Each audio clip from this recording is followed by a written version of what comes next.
Air traffic control, land 402, mayday, mayday, mayday. November 402, LA Center. 402, mayday, mayday, mayday. That was the last radio call the pilot would make. He was taking his family on a vacation, but unfortunately he made several tragic mistakes, and halfway through the flight, their aircraft disappeared off radar and they crashed in the middle of the field. That's why we're going to look at the mistakes that were made and the reasons why this heartbreaking tragedy never should have happened. I'm Hoover, and welcome to your pilot debrief. Our story begins in the early afternoon at the Reed Hillview Airport in San Jose, California, where a pilot and his wife and their 3 children were getting ready to take a 2-hour flight to the Henderson Executive Airport in Las Vegas, Nevada.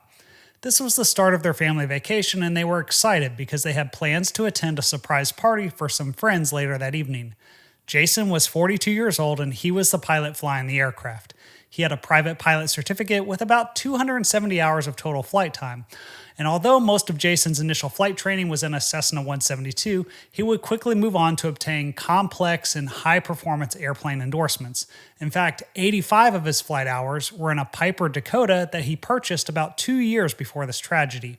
However, that aircraft only seats 4, and because Jason has a wife and 3 kids, he started flying a Piper Turbo Lance II about 6 months prior to the crash. This was a slightly larger aircraft that could seat up to 6, and that meant he'd have room for his whole family.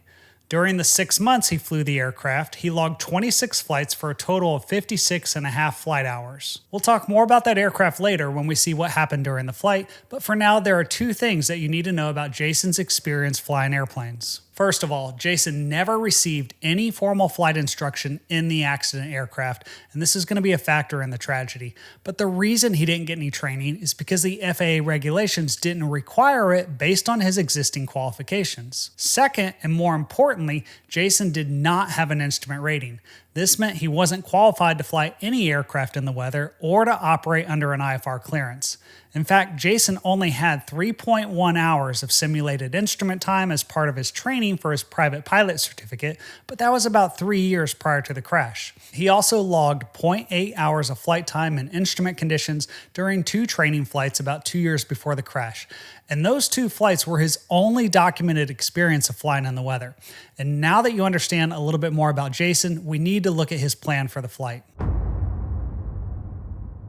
Jason was going to depart to the south and head down towards Bakersfield to cut across the valley and avoid flying over the Sierra Nevada mountains as he made his way out towards Las Vegas. This was a route that Jason was very familiar with since he had flown it 5 times over the course of a 2-year period in his Piper Dakota. However, this was his first time flying it in the accident aircraft. The night before the flight, Jason downloaded official weather briefings onto his tablet, and he did so again on the morning of the flight.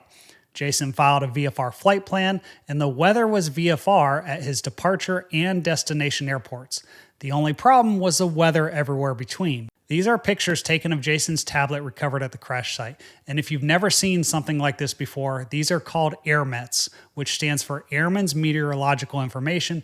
And these are warnings about weather that could be hazardous to single-engine aircraft and VFR pilots such as Jason. These warnings said that in the southern part of the valley that Jason was flying through, the ceilings would be as low as 1,000 feet, with the cloud tops as high as 20,000 feet. Visibility would be 3 to 5 miles with light rain and snow showers, and to make matters worse, there was the potential for moderate icing between the freezing level and 18,000 feet. This is a very dangerous situation. Even though the aircraft is approved for flying in the weather, it's not approved or equipped for flying in known icing conditions, and it's also dangerous because Jason doesn't have an instrument rating, and he planned to fly the trip at an altitude of 13,500 feet, not realizing that would put him right in the middle of the clouds. It's possible that Jason didn't understand how to read and decipher all of this information, but that's why pilots have a free resource they can use called 1-800-WX-BRIEF. If Jason had just called that phone number prior to his flight, he could have asked for a weather briefer who would have helped him interpret all of the data and probably would have told him that his trip was not recommended for VFR flight. Instead, Jason and his family boarded the aircraft and took off at 2:35 p.m. We'll listen to the in-flight audio in a second, but before we get to that, it's important to understand some of the mistakes that were made in the first part of the flight. Even though Jason planned to fly at 13,500 feet, the weather soon became a factor, and not long after takeoff, he requested a climb to 15,500 feet to stay above the clouds. This photo was taken by someone in Jason's family about an hour after takeoff, and this is looking out the right side of the aircraft. The cloud tops are already at his altitude, and if you see clouds starting to build up like this, you need to just stay away, especially if you don't have an instrument rating and you're not on an IFR flight plan. Now, you might think that you can climb above the weather, but the truth is the clouds are often rising faster than you think. And that's why the safest thing for Jason to do is just turn away, even if it means turning back around. The other problem that Jason has to worry about is that his aircraft was not pressurized, and that means there's a risk of hypoxia at higher altitudes, and that's why the FAA recommends using supplemental oxygen above 10,000 feet. The regulations say that Jason was required to use oxygen above 14,000 feet, and everyone in his family should have oxygen available once they go above 15,000 feet. The shocking truth was that even though there were 5 people in Jason's family, the aircraft was only equipped with 3 oxygen masks. Even though Jason was probably using oxygen, instead of risking making 2 members of his family hypoxic, as soon as he realized he needed to go above 15,000 feet, he should have just told air traffic control that he didn't have an instrument rating and he was unable to climb above the clouds and he needed help turning back around. Instead, he decided to continue ahead, and they only have about 20 minutes left to live. The audio is going to start with air traffic control talking to another aircraft, trying to find out what altitude the tops of the clouds are, and then you'll hear Jason come on the radio shortly after that. November 557, you said you were just on top at flight level 180? 557, yes. There's an area up ahead that looks like it goes higher, but in this area, that's about where the tops are. LA Center, Lance 36402. What was the position of that last aircraft, 55? November 402, that traffic is about 1 mile east of the Shafter VOR, flight level 180, and from your position, about 11 o'clock and 30 miles. Roger, LA Center. Just wondering whether or not I can get over to their altitude and clear the clouds.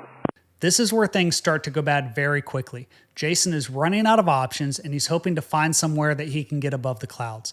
The problem is that Jason is still on a VFR clearance, and he would need an IFR clearance to climb above flight level 180 because that's part of the Class A airspace. Another concern is that climbing above 18,000 feet is going to make the threat of hypoxia worse for his family members that don't have oxygen masks. To make matters worse, the service ceiling of the aircraft is 20,000 feet, so even if he did climb higher, he didn't have a lot of room to work with, and as he tries to come up with a plan, listen to what the controller said next.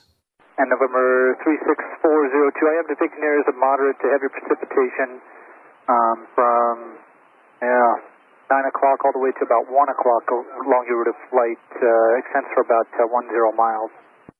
Roger, LA Center, Lance 402. Any idea what the bottoms of those clouds are? November 402, I don't have any reports on the bottoms. I do have reports of some light rime icing all the way up as high as flight level 190 in southeast of your area. All right, we're going to deviate to the south to try to go around these and perhaps go through Barstow, Lance 402. The controller just told him there's a lot of rain and reports of icing in the area to his left and extending all the way out in front of him. Jason asked how low the clouds are, probably because he was hoping he could just fly under the weather, but he didn't ask about any other options and instead he just kept heading south. According to the investigation, Jason had almost 4.5 hours of fuel on board for the 2-hour flight, and that meant he had plenty of fuel to talk to the controller and come up with a plan to deviate further around the weather in order to find a clear path at a lower altitude that didn't require the use of oxygen. Unfortunately, the situation is about to get worse. And November 402, some reports, the tops reported around flight level 210 northwest of the Palmdale area, which is 11 o'clock from you and about 43 miles the direction that you want to head towards. LA Center, Lance 402, copy. We'll just keep chasing the clouds towards Palmdale. November 402, roger. This was another tragic mistake, and if you ever find yourself in a situation like this, just remember, aviate, navigate, and communicate. You need to maintain aircraft control, then get pointed away from the weather, and then just tell the controller that you need help because you don't have an instrument rating and you don't know what to do. Unfortunately, instead of Jason asking for help, listen to what happened next. November 402, depicting areas of moderate precipitation 11 to about 2 o'clock, extends for about 10 miles along your route of flight, just some small areas. Roger, land 402, observe that. November 402, did you want to pick up an IFR to Henderson if I could do that? Yeah, I would take that, land 402. The weather is getting worse, and the controller is just trying to be helpful by offering Jason an IFR clearance that will allow him to fly through the weather. Unfortunately, the controller has no way of knowing that Jason doesn't have an instrument rating. This was a huge mistake because Jason should have immediately said, "I'm sorry, I'm not able because I don't have an instrument rating and I need some help." However, my guess is that Jason was probably already in the weather or about to enter the weather at this point, and that's why he immediately accepted the clearance. During the next 90 seconds, while the controller was working on the clearance, Jason made a left turn to the northeast towards the town of Bakersfield and right in the direction of the worst part of the weather. He never told the controller he was going to make this turn. And in my opinion, he's probably making that turn because he was already starting to become spatially disoriented. He doesn't have any visual reference to the horizon, and that means he has to rely on his instruments to fly, and that's not something that he was qualified to do. One of the tools that Jason could be using right now to help him and possibly save his life is the autopilot. The aircraft was equipped with an autopilot system, but the investigation discovered that Jason made an entry in the logbook about 4 months prior to the crash that the autopilot was inoperative. However, the shocking truth was that the autopilot was most likely working just fine, because another individual had flown the aircraft multiple times during the 4-month period leading up to the crash, and he said the system was reliable and could hold heading and altitude. That individual speculated that perhaps Jason wrote up the autopilot as inoperative because he didn't know how to use it, especially since Jason never received any formal training in this aircraft. 402, are you ready for your IFR? Land 402, ready to copy. November 402, now clear to the Henderson Airport via direct Hector, Hotel Echo Charlie, Hotel Echo Charlie, Victor 21 to Boulder, Bravo Lima Delta direct, maintain 15,000. Roger, Hector, Hotel Echo Charlie via Bravo Lima Delta, 15,000, land 402. The situation is rapidly deteriorating because while Jason was distracted getting his IFR clearance, he wasn't monitoring his airspeed, and the aircraft accelerated to 168 knots. The reason this is a problem is because that's above the design maneuvering speed of the aircraft, and it's also above the maximum structural cruising speed, which can be very dangerous when you're flying in the weather. At this point, all the holes in the Swiss cheese have lined up, and Jason is out of options. November 402, are you turning northbound? Roger, I just took a heading off of Bakersfield. I'm going to change it to the current assigned IFR. November 402, fly heading of 0905.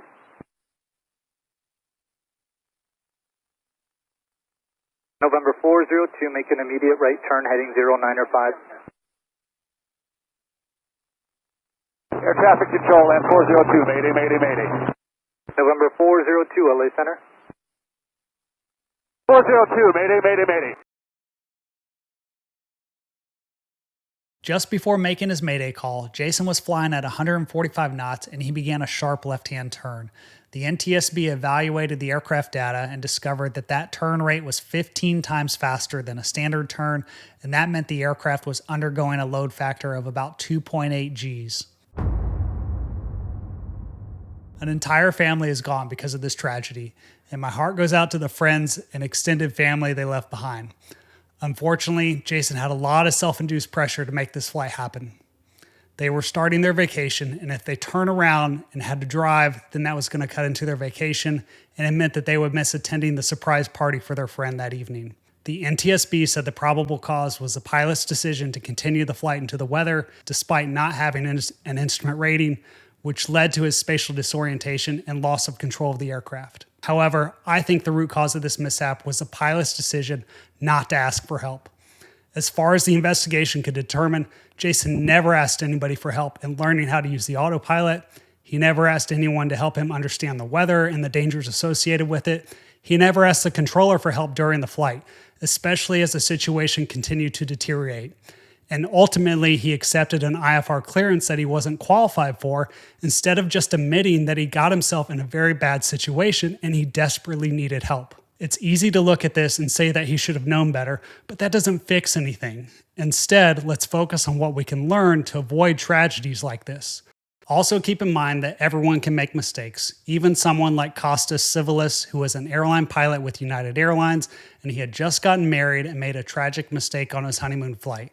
If you want to find out more about what happened to Kostas and his wife and how to avoid the mistakes he made, then click on this video on your screen, and thank you for your support.